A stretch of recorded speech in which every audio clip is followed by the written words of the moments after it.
Hi everyone, welcome back. My name's Kit.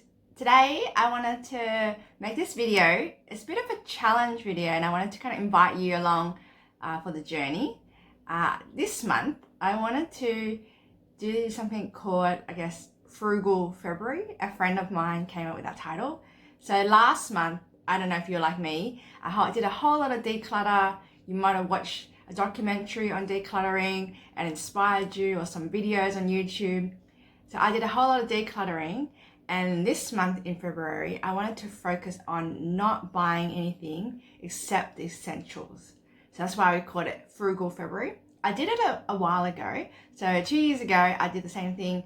Well, every year in January, I try to declutter, and 2 years ago, I did this thing where I try to be as frugal as possible, not spend any money in February. Obviously, there are essential things like, bills that you have to pay and food that you have to buy, but trying to eliminate anything that is non-essential.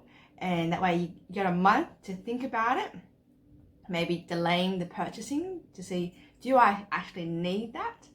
I chose February because it's the shortest month of the year. So hopefully you can join me for this challenge. I'm particularly interested in doing this challenge because I wanted to observe, my own relationship with stuff.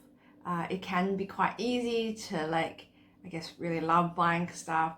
And as I was reflecting on the Bible and Jesus' words about how life is not consists of all our possessions, I just love to see, take a step back and reflect about how is my relationship with what I own and the materials possessions that I have. Do I need that item? Why do I want to buy that item? So give it a go.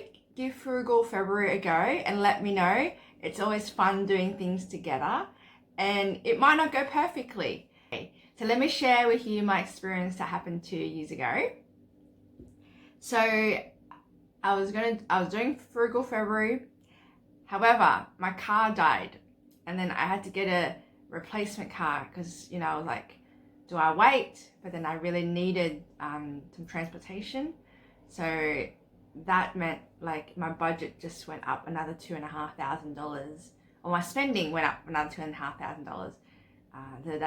Things might not go to plan, but that's okay. I ended up spending $5,900 for a household, of 2 people. I guess that was quite high. I was hoping it would be only one or two, maybe 2,000 or 3,000. But like I said, I bought a car. My car broke down. Needed to get a replacement car, which is why it went up.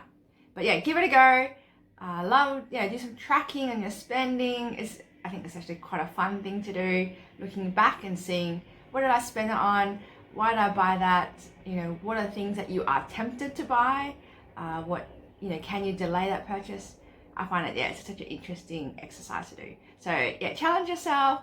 Do it, with me for this coming month, and we can reflect on it together. All right, catch you next time. Bye.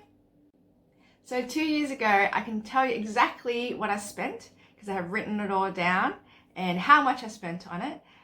It didn't go exactly, oh gosh, my voice.